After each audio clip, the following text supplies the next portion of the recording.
நான் வேலைண்ணா நீ எங்கண்ணா இங்கே இன்டர்வியூக்காக சென்னைக்கு வந்தேன்ப்பா. வேலை கிடச்சிச்சா?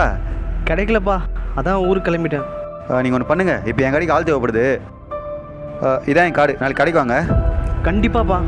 இல்லைண்ணா நம்ம கடைக்கு பக்கத்துலேயே உங்களுக்கு ரூம் பார்த்துட்டேன். அப்படியே உங்கள் ரூமுக்கு கீழே ஒரு ஹோட்டலில் சாப்பாடுக்கு பேசிட்டேன். இனிமேல் நீங்கள் எதை பற்றியும் பயப்பட தேவை, ஓகேவா? ரொம்ப நன்றி தம்பி.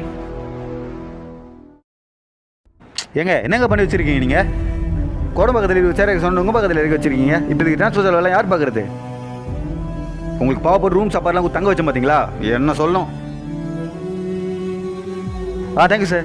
இல்லைண்ணா நீங்கள் 20 சேர் தெரியாமல் போட்டு வந்தீங்கல்ல, அவங்களுக்கு 20 சேர் தேவைப்படுது, அது அவங்களே எடுத்துக்கிறாங்களாம். ஒரே நாளில் 40 சேர் சேல். ஓ, என்னண்ணே என் மேலே கோவமாக இருக்கீங்களா? நீ அடிச்சிருந்தா கூட கொஞ்ச நேரத்தில் சரியாயிட்டு இருக்க தம்பி. ஆனால் நீ வார்த்தையை விட்டுட்ட. சாரிண்ணே. இல்லைப்பா, நீ இவ்வளோ நாள் எனக்கு பண்ணுறதெல்லாம் பாசத்தில் பண்ணுறேன்னு நினச்சிருந்தேன். ஆனால் இப்போ தான் தெரியுது நீ என் மேலே பாவப்பட்டு பண்ணுறேன்னு. நான் ஊருக்கே போகிறேன்ப்பா.